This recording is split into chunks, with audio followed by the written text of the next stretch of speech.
Hello Nigeria, hello Africa, hello world. It's another interesting edition of Eye on Issues coming to you live on Spectrum Television.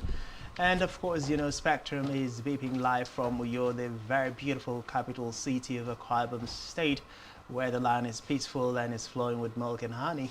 My name is Frank Cizadate, and as your uncle, the Z, I'm very much delighted as we have another trend of interesting stories to share and very interesting issues to trash out this beautiful edition of Iron Issue. And yes, a lot of things have been happening across the streets of Nigeria, particularly with the new Naira policy and, of course, the cash withdrawal policy. And Nigerians are not finding it funny. I mean, a scenario where you go to the banks, you can access money, and then we're talking about fuel scarcity, with fuel selling in some states to the tune of up to 800 naira per liter. It just seems like Nigerians are moving from frying pan to fire as we get up to the general elections. And the big questions that Nigerians need to ask is, who are those responsible for what we are currently facing? Is the federal government of President Muhammadu Buhari currently still determined to ensure that Nigerians do not suffer as he has promised on several occasions? Well, that is a question that is up for debate, and you are entitled to your opinion as much as every other Nigerian is. But today we will not be looking at that. We'll rather be looking at the Akwa Ibom business environment, ARCICOP, and the new Naira policy. Yes, we're going to take some of the reactions of Nigerians. This has been a very hilarious but very painful experience for a lot of Nigerians with the new Naira redesign. The issue of scarcity of the new Naira is also one that Nigerians are calling on the CBN and, of course, the President Muhammadu Buhari-led federal government to address the challenges, particularly as it concerns the businessmen.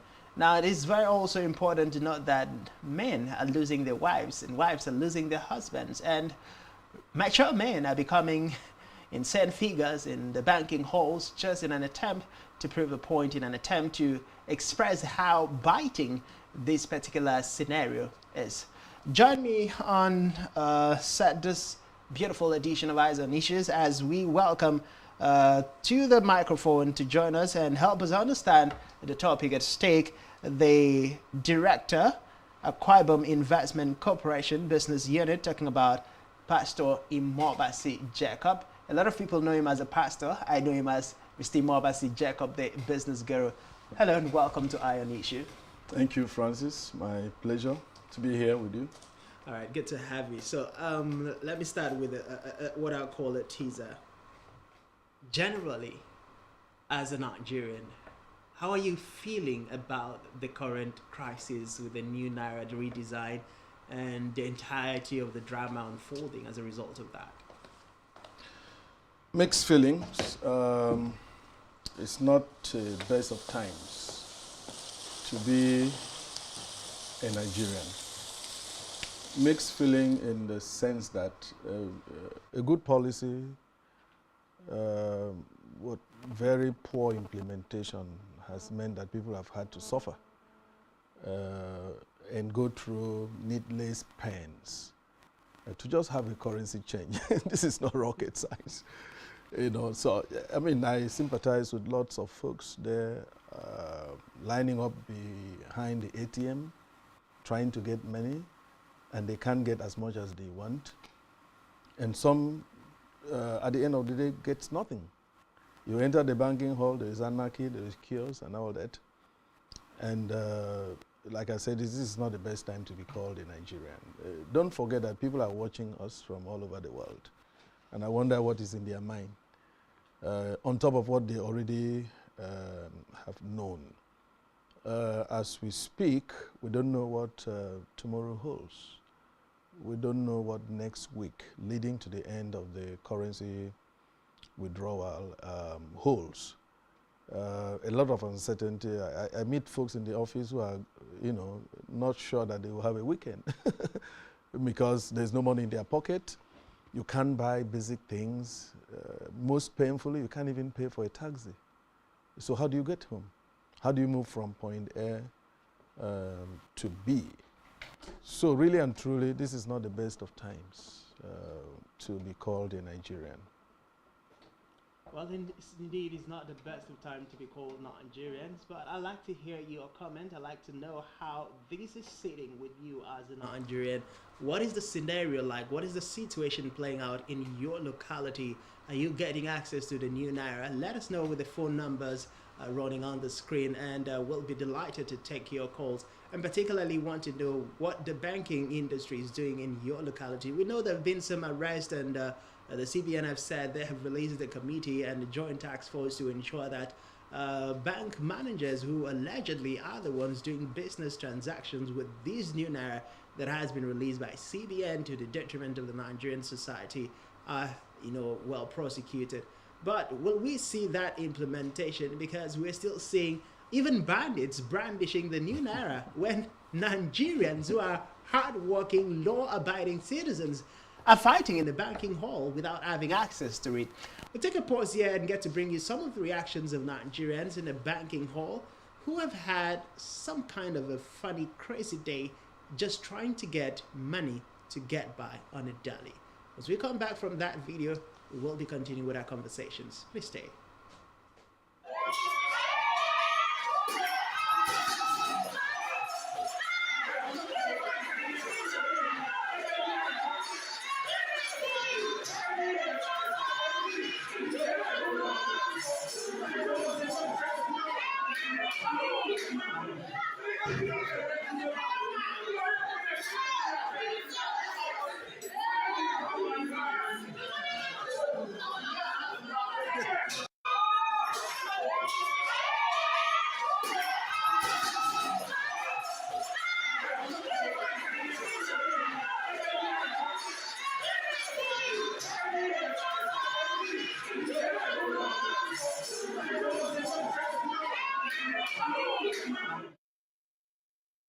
We're in Lagos State where people were fighting, and I had to warn that was a very graphic video of people fighting. I mean, grown-up adult fighting just to get access to the new Naira, and right inside the banking hall.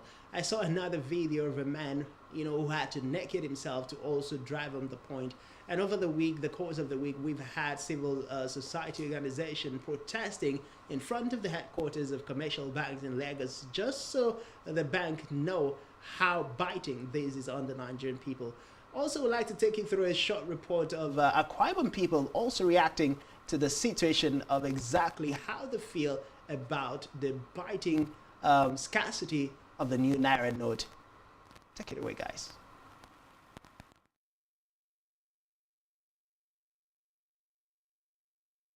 I went to the POS, they didn't have, I've been to like 10 POS, there was no money anywhere. And even the bank, they are still giving old notes. You get, so when you want to get something from these local people who don't understand how the system works, they will reject the money. They'll say they are looking for the new note, and the bank are not issuing the new note. And besides, you can't even get to the bank. The crowd there alone is too much. People are not able to get money. People said, like the people I met today, they said they've been here for the last 3 days, since Monday. They've not been able to get even 1,000. People are shedding tears. Like yesterday, I heard someone collapse. You understand that the person came and stood since morning till about 3, did not have any money to eat and to go home. The person, an elderly woman, she collapsed. So what the system is making us to go through is too much. The situation you have been here since morning to get my money. And CBN reports is that this new policy, that there's enough money, 30 million naira per branch, to be dispensed in ATM. I've obliged as an obedient citizen. I plunged in my money. Now to get just 5,000 naira I couldn't. Since morning I've been here. Nobody attend to me. And I want to ask this question. What are the EFCC are doing? What is the financial intelligence are doing in this country? And what are the modalities that have been set in place? As it is, I came to withdraw money from the bank since First Bank, that's my bank actually. And at first I came here in the morning, there were a lot of people around, so I just left. And I went to other banks to see if I will even get space. It's still the same thing in all the banks. So I came back here, and for past 1.5 hours, I have been waiting on the line, and all of a sudden, the money finished. And then the bank, nobody has come out to do anything about it. The banks are seeing us, everyone is seeing us. We are standing here, they know. They've never come to tell us if they put more money into the ATM or not. Nothing. He just left us. We are so many here, but they've all gone. The CBN governor, Emefiele, has said that he has dropped trillions of naira, he has given trillions of naira to the various banks, but it hasn't gotten to the masses. Even as at last 2 weeks, they were still dispensing old notes. Is that even right? Is that how it's supposed to be? As at last week, they were still dispensing old notes. Who does that? And now you expect that by now everyone is supposed to be having the new notes. It can never happen. They said that all banks should stop giving old notes at a particular date or a particular time. That would have been the best thing that they would have done. But instead, it's us. Everything lies on us. We are the ones that will suffer. So even as at last week, banks were dispensing old notes, and this is where we are now. A lot of Nigerians are aware that. Well, the CBN has been listening to Nigerians. The big question is, will they address the challenges? Will they address the crisis before it spirals out of proportion? Nigerians are hoping the CBN Governor Godwin Emefiele will rise to the occasion, and most importantly, President Muhammadu Buhari, because even INEC has come out to tell us if the scarcity of fuel continues and the biting currency situation continues, it might affect the chances of us having a credible 2023 general elections. And that is not something that we as Nigerians are sure President Muhammadu Buhari will want to have in his conscience. We're hoping we'll see a difference in the coming weeks so Nigerians can have a sigh of relief. But let's move away from that to the main issue of this, because talking about Akwa Ibom business environment, Akika, and the new Naira policy with, I guess, Imobasi Jacob. Let's start the conversations this way. What is a business environment to the layman's understanding? In Akwa Ibom State? Well, I would say that the business environment is upscaling. If you look back, situate the economy as it is today and then look forward, you would see that we are on the right trajectory. One of the things that is happening around about here is the putting in place of the architecture of a viral economy. Economy is all about movement of goods, services, movement of people, spending power, creation of goods and services. And so what has been happening over the years, in particular the last 7.5 years, was to create the arteries, what I call the arteries, to the central nervous system, which is the economy. Things that are like feeders into what could be termed a very good economy. If you don't have movement of people, if you don't have movement of goods, no matter how good an economy is, no matter how resourceful, no matter the amount of natural resources in a particular economy, if you don't have this and combine it very well, you would not definitely have economic growth. So what has been happening in our state is that the very arteries that feed the economy have been opened up. And it's very easy to have a conversation around this because it's visible. First is the air, road, and hopefully over time the sea. An economy is an open market where people come, and especially when people come from out of town, come from out of country, out of state. What does happen when they do come is that they come with their spending power. They come either to do business or to shop or to take a vacation or enjoy themselves one way or the other. And as they do, there's an exchange mechanism that takes place. They part with their money, take a bit of pleasure, a bit of goods, enjoy services like conferences and all that. And so what has happened in our state is that the ability for people to come in and out of our state has been greatly enhanced. And that for me is a pivot for the new economy of Akwa Ibom State. I'll give you an example in very practical terms. Take Ibom Air, for example, which is a bold step by the present administration to create an artery that fits this economy. There are a lot of people that come into the state just because it is easily accessed by air. They come for different things, like conferences. There are many organizations that take their conferences away from Lagos, Abuja, and other cities and come to Akwa Ibom State. The peace architecture is right, so they come. And when they do come, they look for services like airport taxi, for example. They will buy food while they're here. They will have to have accommodation while they're here. They have to pay for everything they take and they need while they're here. And guess what? When they're going back, perhaps they're going back with empty pocket. So the average person who is residing in Akwa Ibom doing business is benefiting from this artery that is opened. How? The person selling by the roadside from the airport, for example, has a new market and a bigger market. The taxi, the guys waiting at the airport to take passengers to their destination has a new market. The hotel owners, by the way, the hotel owners can tell you a better story than anybody can tell because the hotels are full. Weekends are full. In December, we had a problem. Many of my friends were calling to find out how I can help them book hotels, that they've gone looking for hotels and the rooms were all taken up. And some of them called me by virtue of my involvement with the Bombair and said, well, I have a hotel, but I don't have a ticket. No, I have a ticket, but I'm looking for a hotel. I don't want to confirm my ticket until I have a hotel. So I don't come and don't have a place. And this is a good problem in the sense that people are beginning to see Akwa Ibom as a destination of choice. By road, our roads are very well connected. Akwa Ibom is one of the states that you can connect the state capital from any local government area within maybe maximum an hour. It's because it is they have good roads. And like I always say, roads are not just there to take you from one place to the other. My main understanding from economic point of view of roads is that it's a connection to markets. It opens up markets, it links up markets. The guys in the rural areas of the Akwa Ibom state can access the urban centers very well and easily. And what does that do to them? It drops down the cost of doing business, it gives them access to a better market, and of course, it revitalizes the rural economy. And once we connect all these dots, you could see that Akwa Ibom is being prepared to become an industrial hub in the country.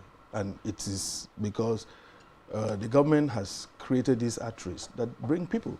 The economy is about the movement of people and goods. There are some countries that do not have natural resources, Switzerland, for example, but they create arteries. Swiss Air, for example. They have services like watches and all that. But the more people that go in there as tourists, as business people, the better for the economy. And I think that is what is beginning to happen in Akwa Ibom State. Dubai is another example. And so I'm saying to you and Akwa Ibomite and all people from all over the world that our economy is upscaling.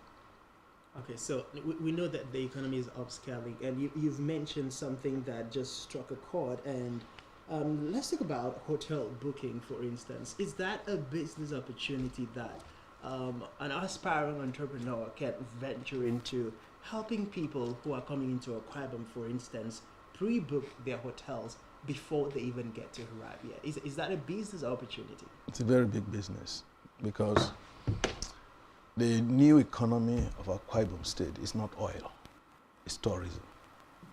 I've talked about traffic of people, movement of people. People visit destinations for tourism, maybe business tourism, sports tourism, medical tourism. People go on vacation and all kinds of reasons. And so therefore, there's that service gap. Who would help these people find their ways around the state and take advantage of all these services that are being provided by business people in the respective areas, for example, hospitality, you know. And so, yes, you are right. Bookings for hotels, hotels management, tourism management. Tourism is a big business in Akwa Ibom. So as I was coming here, I saw the beautiful hillside, and something just struck on me. This should be a tourist site. How about having that mobile train, electric cars, taking you from the beautiful hills of Ibiaku to Itam, for example.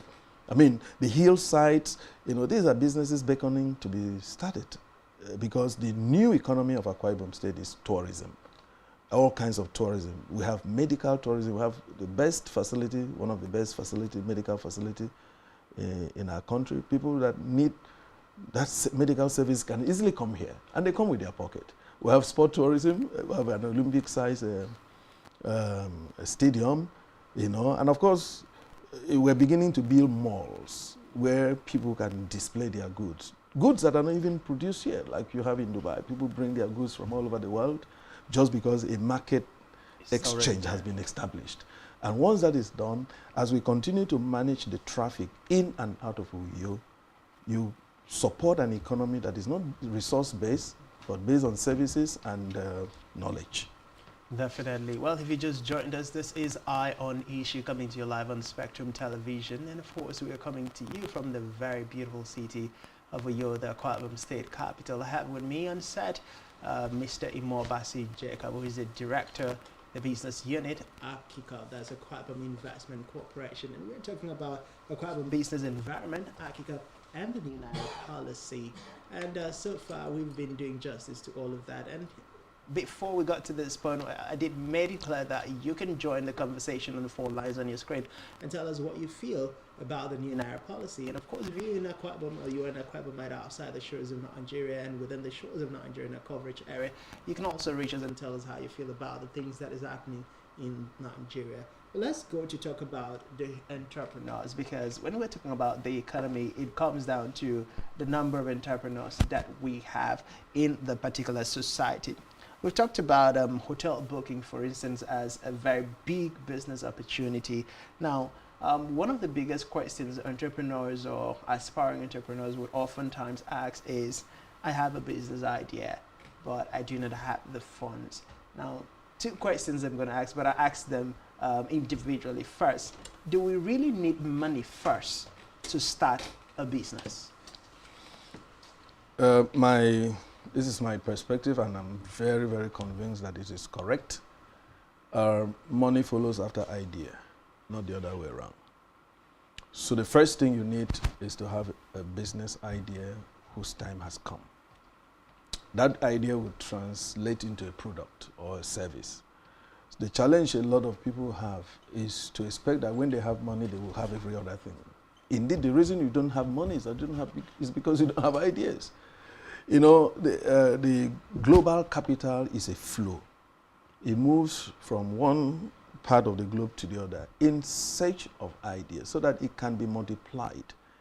It can be invested and multiplied. The capitalists, you know, are looking for places where they can put their money. And they're also looking for companies that have business propositions based on ideas whose time have come, great products and services, and market potentials. And so they're willing to put their money there. But for an upstart, you would always have to face that dilemma. Should I start with what I have, or should I wait until I have what I need to start my business? Okay, now you've said something, ideas whose time have come. Yeah. Now that is what investors are willing to put in their money. So it's a bigger proposal then. So how will an aspiring entrepreneur identify that particular idea from the series of ideas he or she has whose time has come? Great. That's a very good question, because like I came into this place, all I need was to scan and say, well, there is opportunity for tourism here. Just the hillside, beautiful as it is. That's how ideas develop. Whose time has come? Nobody else has done it. If I push it beyond the frontiers, if I push it and polish it, you know, and start with the demonstration effect, maybe someone will hear my story and wants to be part of the success story. And so businesses are run on ideas. We're in the knowledge-based world today, and you can imagine what revolutionary ideas have done to our world. Today, you have taxi systems that don't own taxis. That was a great idea whose time had come. We were used to you owning a car before you can provide taxi services. But Uber and all these guys came up and said, you don't need to own cars. All you need to do is to put a platform where those who own cars can either drop their cars there or drive their cars for us, and we make money, connect the markets, connect passengers to this pool of cars and all that without us owning any car. So that was an idea whose time had come. Many of the things we're profiting from today never existed in the time past. People just dream and imagine the limitless impossibilities and dare to put their seed capital. Before you know it, they can become candidate for venture capital, initial public offering, because capitalists are looking for all of these propositions to see where new money can be made. And they are ready to migrate from wherever they're making money today to these new possibilities. So it's all about ideas, because product first existed in the mind before it became a tangible object. Service exists in the mind. You imagine it, you dream about it, you reason it, you tried it, you test it, you bring it up. If it may not work as you imagine, but you keep at it, and before you know it, it becomes something that resonates with the market. I was doing a paper on e-commerce, which I'm going to present next week, and I'm just amazed how the internet has been able to offer people who otherwise would not be able to do business a space to do business. What is the internet? It's connectivity, bringing people that you may not even meet together to interact in a market space. And young guys are, profiting from it. Sometimes you use things like drop shipping. You don't even need to own stocks. You work with warehouses and merchandising companies. You just have a platform on the internet, market it. People are buying, placing their orders without knowing that you are not the maker of the goods. And of course, you make money even while the world is sleeping. So it's about ideas, product ideas. Look at this station, look at this studio.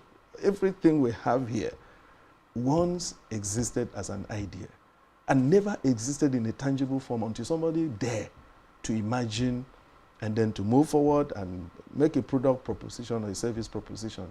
And of course, the consumers are wailing, they're waiting and wailing. They're always too tired of old stuff. That's why they put a expiry date on some stuff. And once you come up with an idea whose time has come, there's a migration of the market. People who were once comfortable with a particular product will now migrate and you win, you become a market leader. Look at what Tesla is doing with the electric car. I was listening to the news today. They had an upswing in their sales in China. Electric cars 10 years ago, 20 years ago was like a nightmarish thought. Somebody would say, electric what? We're doing well with oil, and that you can't even have a refueling system. But that is being resolved. The batteries, the fuel lines, the refueling, the recharging systems are being put in place just because someone dare to think and to act. Well, as an entrepreneur, you've got to understand that one of the key things that you need is to dare. Are you watching right now and you're an entrepreneur, an aspiring entrepreneur, you have questions in your mind as to how to go about starting your business? Well, today on Eye on Issue, we're talking about acquiring business environment, Akikaba and new Naira policy. And acquiring business environment is relatable because there are peculiarities that you can find here that can also be made reference to within your particular locality. We'll go on a short break, and when we come back, we'll have more conversations and have Mr. Moabasi Jacob tell us more about the programs of Akwabom Investment Corporation and how that has impacted on the lives of the entrepreneurs in Akwabom State, what programs they have, how the people are benefiting, and what other programs they probably would bring up in the coming days before we get to right about now. Let's take a back pause and just have a good time.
Every day, we bring you up-to-date information on topical issues affecting the common Nigeria.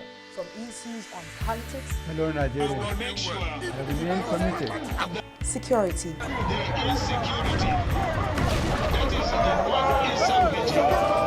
education, health, lifestyle, and so much more. Join Janice Kobum and Uyai Anyeken every weekday from 7 a.m. to 9 a.m. on Rise and Shine Daily, exclusive on Spectrum Television.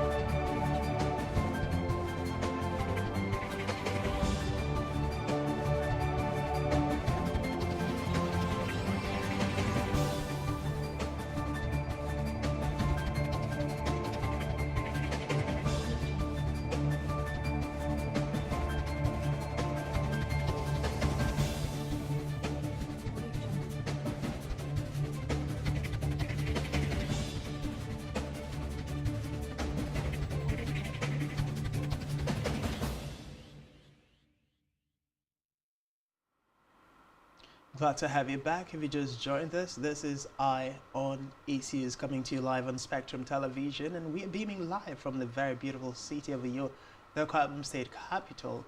And yesterday we were looking at the Akwa Ibom business environment, AkiCup, and of course the new Naira policy. Before we went on the first break, we were talking with Pastor Imobasi Jacob, who is a business director with AkiCup, and we've touched a whole lot of issues. But right about now, we want to talk about the programs and activities of AkiCup. So let's get to here. Now, the average person who is not very conversant with Akwa Ibom State, and even some persons within the Akwa Ibom State, will always ask me, what is Akwa Ibom Investment Corporation? What are they really into doing for the business environment? So I'd like to put that question directly. What is AkiCup, and what is the mandate of Akwa Ibom Investment Corporation? AkiCup is Akwa Ibom Investment Corporation. Used to be Akwa Ibom Investment and Industrial Promotion Council, but was the Enabling Act was amended in 2012 to give it a proper best fit mandate. It's a creation of the Akwa Ibom State House of Assembly by law, okay, and it is the investment arm of government.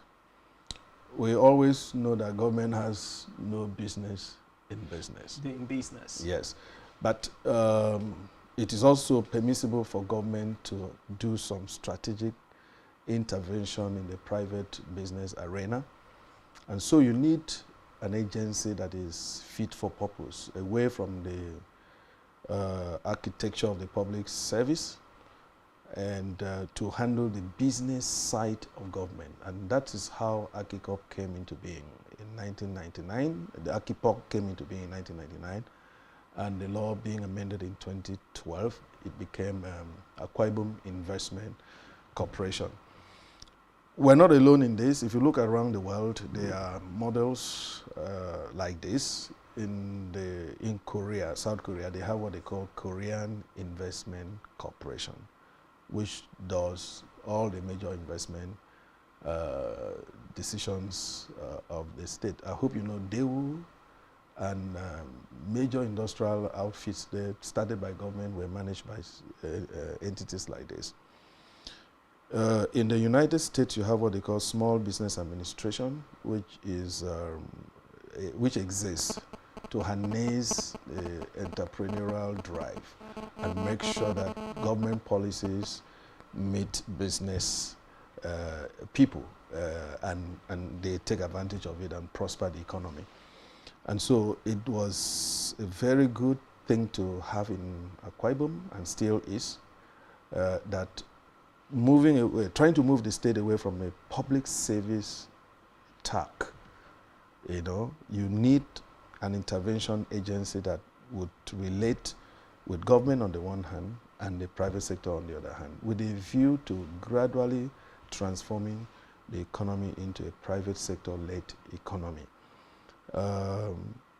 So far, major programs of government in the economic space are handled by AkiCup, and they have become very, very successful at it. For example, Ibom Air. Ibom Air is 100% owned by Agicop. Ibom Power is 100% owned by Agicop. You know, so over the years, through many administrations, working with Agicop, we've been able to have a footprint in the private sector and doing it in such a way that it's not tainted by bureaucracy, it's not tainted by politics, you know, but with the aim of delivering value to the government being the major investors in most of these projects, delivering value to the government and enhancing economic growth and prosperity in the land by helping people start entrepreneurs and matured entrepreneurs, hand-holding them to find space within our economy. So, from A to Z, Agicop exists, one, to manage all the investment by government. It's a clearinghouse. It's a holding company to major investment of government. For example, Anchor Insurance, Akwa Ibom State is a major retail shareholder there. And so Agicop manages that investment. And I can report to Akwa Ibom people that that is one investment that has been paying dividends over the years because it is well managed. Now, I know that recently there were news greeting the Akwa Ibom people that the state government recently got the distribution certificate from the federal government. I'd like to clarify if that's true. Of course, it was well reported. Okay, so now, are there plans to kickstart the distribution to Akwa Ibom people? Because recall that His Excellency Governor Dome Emmanuel did promise that once the license and certification has been gotten from the federal government, then the next phase would be to ensure that, you know, distribution from our own power mega station is distributed to Akwa Ibom State.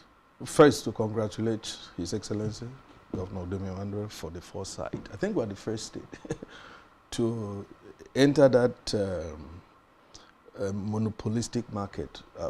As you should know, the distribution arm of the power sector had been unbundled and then given out on a regional basis to operators like we are under the Power Port Harcourt Electricity Power Distribution Company. You have a co-distribution, you have many of them. And so it was quasi-monopolistic. But the power crisis in Nigeria calls for different kinds of solutions. And so I think the state government saw that window of opportunity and applied and then got the license. So I say kudos to the government. It's a far-sighted decision in the sense that without power, you can't power the economy.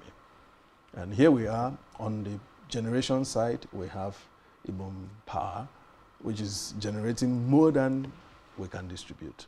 And so if we intervene at both generation and distribution, it is because we intend to improve the overall availability of electricity power in the state within our control, you know, and that is good news for business persons. Okay, now I was about coming there because I know that one of the biggest challenges that entrepreneurs or existing businesses, even big brands have, particularly with the prices of you know, diesel and other fuel that is used for businesses speaking right now, is the issue of, you know, cost of operation, which is narrowed down to the electricity and power supply. So what would this mean for the businesses in Akwa Ibom State and people coming in to do business?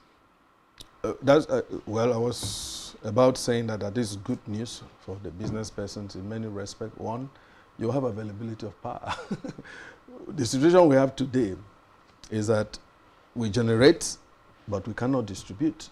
The distribution companies are hamstrung in their operations. The whole market is, you know, hampered by cash flow issues and payment issues and all that. So if we enter into the that sector, that vital sector, the distribution sector, we're just, you know, we'll just be well able to take power to more people in the state.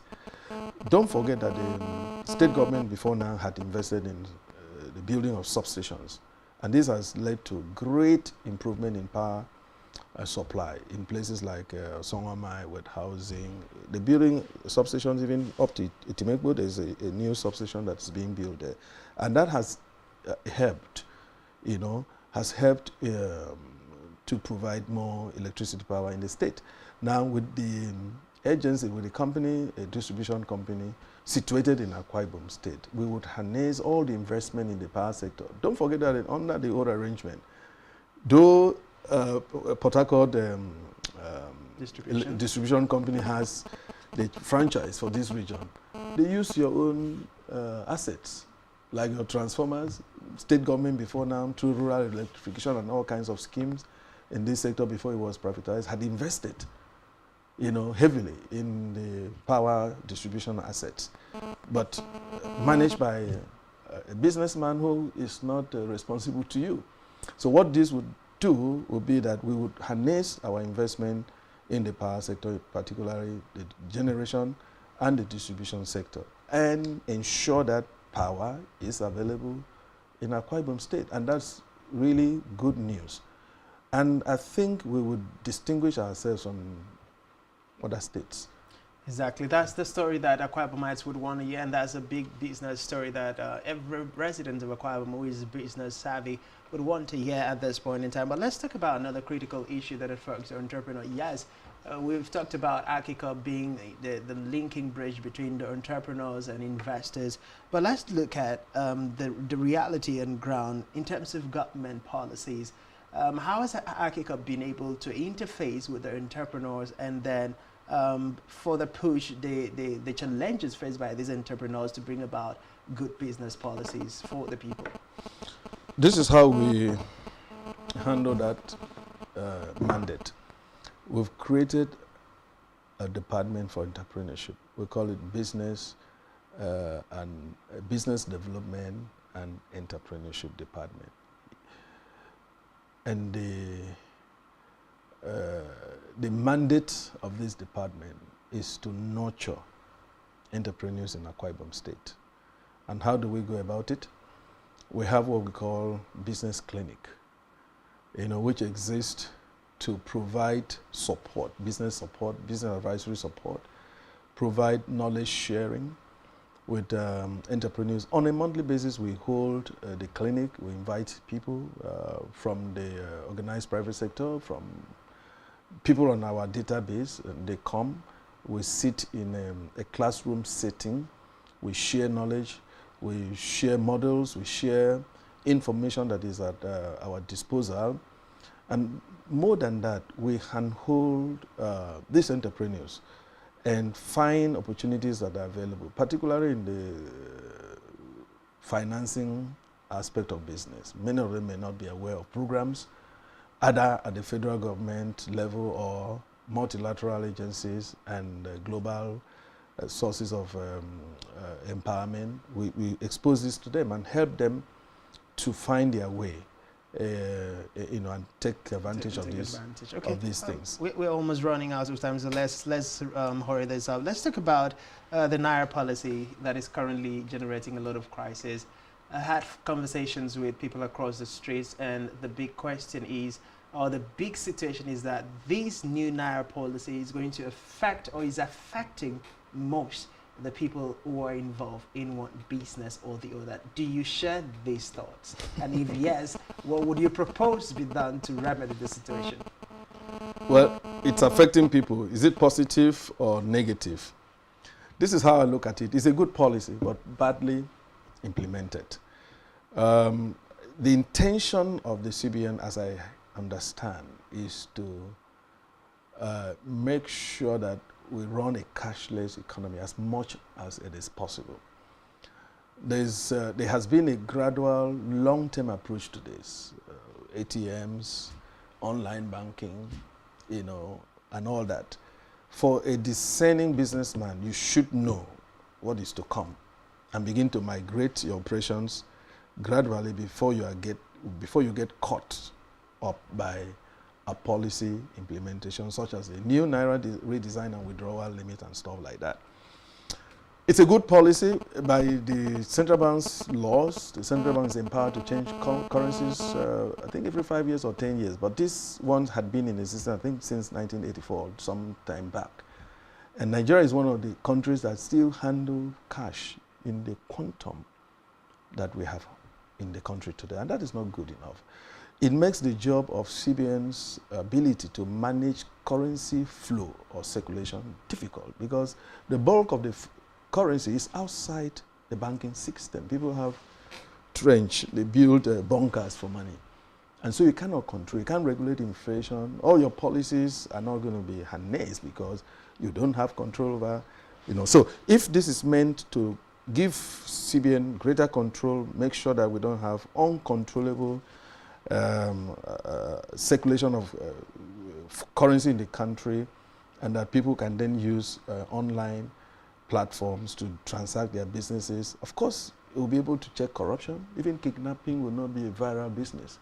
Such social vices that have taken advantage of our inability to have a currency policy that is in sync with other countries. US, their currencies have a expiry date. In fact, they have just announced that the currency, they moved the expiry date of dollars from wherever it was to 2021. If you have a dollar that is older than 2021, it's no longer a legal tender. So I think we're joining the League of Nations who manage their currency very well. But on the downside is that this ought to have been given a long gestation period with lots of public enlightenment and all that. And then engagement, let people know what is coming.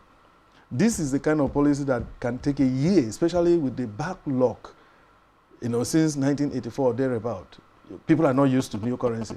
So you needed minimum 1 year, 6 months to 1 year to enlighten people, encourage people to gradually move.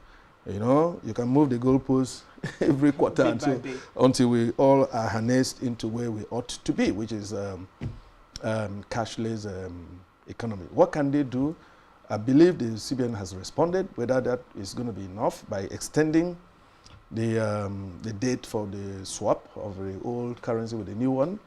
CBN has also read a riot act to bank managers who are hoarding these currencies and even trading with the currencies. This is a Nigerian problem, and I said to myself, this is shameful that just to exchange notes, we're having a crisis. Even after the war, we had currency exchange, there was no crisis. And I cannot, in my little time here on earth, remember when there was a currency swap and there was a crisis. We've managed it in the past. What is different this time is the corruption that has followed through what I consider a good policy. And today, Nigerians have had to suffer needlessly. They don't need to suffer, So I believe CBN is listening, and many more people finding their way around it. And of course, let's also talk to Nigeria. Why did you have to wait till the last day to change your currency? Like the president said, 3 months is enough. October, November, December, and January.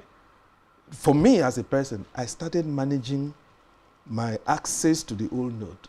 Last Friday was the last time I dispensed the last. It was 500 naira. I just dispensed it. And I started taking new notes. When those days when we go to bank, they will give you a mixture of new. Yeah. So I'll pull out the new notes and keep.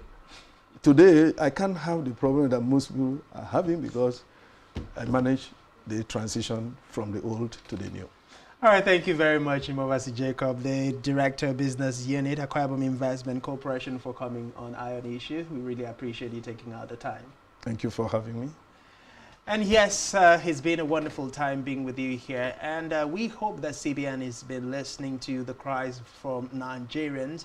And of course, we'll do something to cushion the effect of this harsh scarcity that has been created by some Nigerians who are transacting with a new Naira note. We hope to see a lot of implementation muzzle pulled by the CBN and the federal government so that even the 2023 general elections does not get affected. My name is Francis Edet, and it's been a wonderful time being with you here. Do have a lovely time. God bless you.